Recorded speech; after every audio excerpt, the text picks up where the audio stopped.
अग्निपथ योजना जब से देश में आई है, लगातार स्टूडेंट्स अपनी मांगों को लेके प्रदर्शन कर रहे हैं। देश में भी अग्निपथ योजना का प्रतिकार जो है लगातार जारी है। बीते कई दिनों से आपको भी पता होगा किस तरीके से सरकारी संपत्तियों में आग लगाई गई और किस तरीके से रेलवे को नुकसान पहुंचाया गया। फिर भी अग्निपथ योजना के प्रतिकार पे पटना में भी काफ़ी प्रदर्शन हो रहे हैं। अभी हमारी मौजूदगी दिनकर गोलंबर में है, जहाँ पे एआईएसएफ के जो छात्र हैं वो यहाँ प्रदर्शन कर रहे हैं। क्या कुछ मांग कर रहे हैं, हम इनसे जानते हैं। क्या मांग कर रहे हैं? मांग हम लोग यही कर रहे हैं कि जो जो ये कानून आया अग्निपथ वाला, उसको पूरी तरह से वापस लिया जाए, क्योंकि ये छात्रों के हित में ये कानून नहीं है, बिल्कुल नहीं है। जो ये सेना का ठेकाकरण करना चाह रहे हैं, उस नागपुरिया सोच जो आई है, उसको हम पूरी तरह से बर्खास्त करते हैं। जब पहले से जो बहाली की प्रक्रिया थी, उसमें जब किसी तरह का दोष नहीं था, तब आप क्यों ला रहे हैं? आप तर्क दे रहे हैं कि अमेरिका में यही कानून है, ये चाइना में भी इस तरह का कानून है, इजराइल में इस तरह का कानून है। हम कहना चाहते हैं कि हमारी देश की बनावट अलग तरीके की है।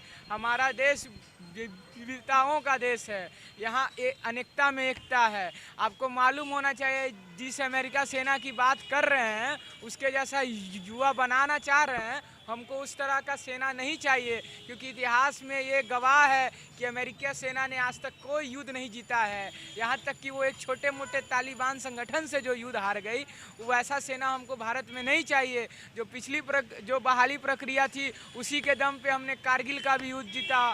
फिर हमने गलवान घाटी में जो चाइना के सेना थे, उनको दांतों चना चबवाने का काम किया। तो वही हमारे लिए प्रक्रिया सही है। हम युवाओं के लिए ये जानबूझ के सेना का निजीकरण करके जो देश के युवा हैं, उसको बंधुआ मजदूर बनाने के दिशा में ये पहल कदमी कर रहे हैं। आखिरकार सरकार कहाँ पीछे रह गई है युवाओं को समझाने के लिए?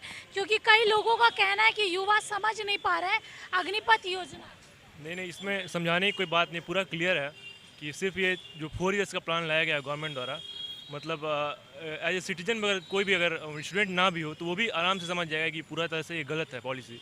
क्योंकि मैं जैसे कि मेरा उससे कुछ ज़्यादा रिलेशन नहीं है, मैं आर्म फोर्सेस में जाना भी नहीं चाहता हूँ, बट एज ए सिटीजन ये मेरा रिस्पॉन्सिबिलिटी बनता है कि ये गवर्नमेंट का पूरा डिसीजन टोटली ये पूरा गलत है।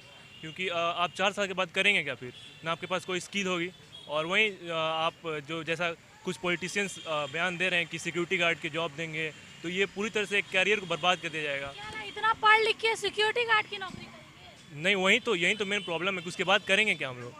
वो जो नौकरी और जो स्टेटस था आर्म फोर्सेस का, वो वहाँ पे नहीं मिल पाएगा। आप बैंक के और उसके गेट के सामने नहीं मिल पाएगा जो एक सोल्जर के पास होता है। इस बार फिर से उतरे हैं। बीते जब से अग्निपथ स्कीम आई है, तब से आप लोग प्रतिकार कर रहे हैं। क्या रिजल्ट आया है?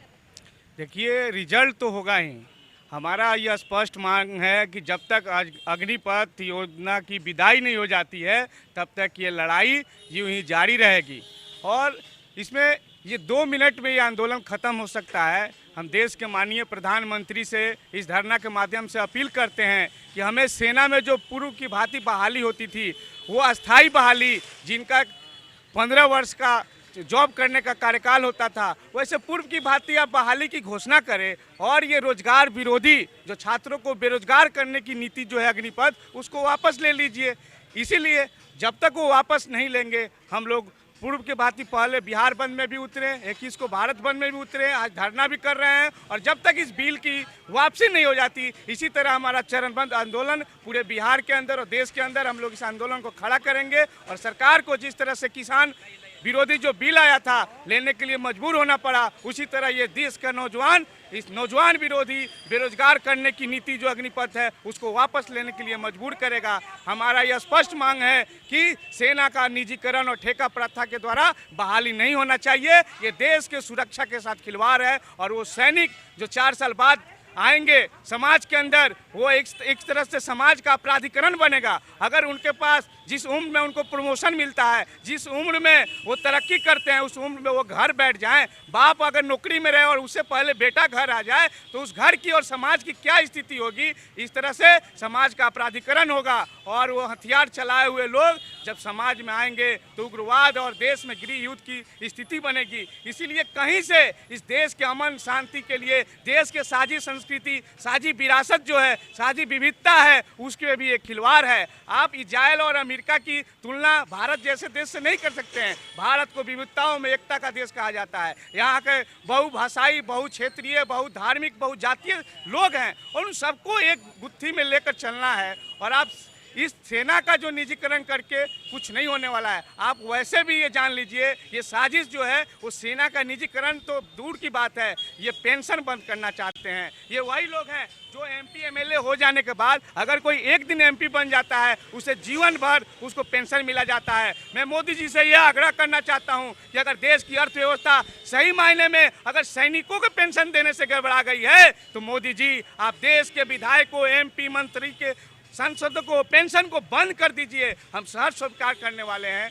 पुष्पेंद्र प्रणय, AISF राज्य कार्यकारिणी सदस्य। तो देखिए, लगातार स्टूडेंट भी अपनी मांगे कर रहे हैं और उनके समर्थन में लोग भी उतर रहे हैं। कई पॉलिटिकल पार्टियां भी उतर गई है। आज राजद के तेजस्वी यादव भी उतरे थे और राज्यपाल से मुलाकात की कि अग्निपथ स्कीम को वापस लिया जाए। अब ये देखना लाजमी होगा कि इतने प्रदर्शन के बाद क्या सरकार अपनी ये स्कीम वापस लेती है। स्नेहा गुप्ता की रिपोर्ट, कशिश न्यूज़, पटना।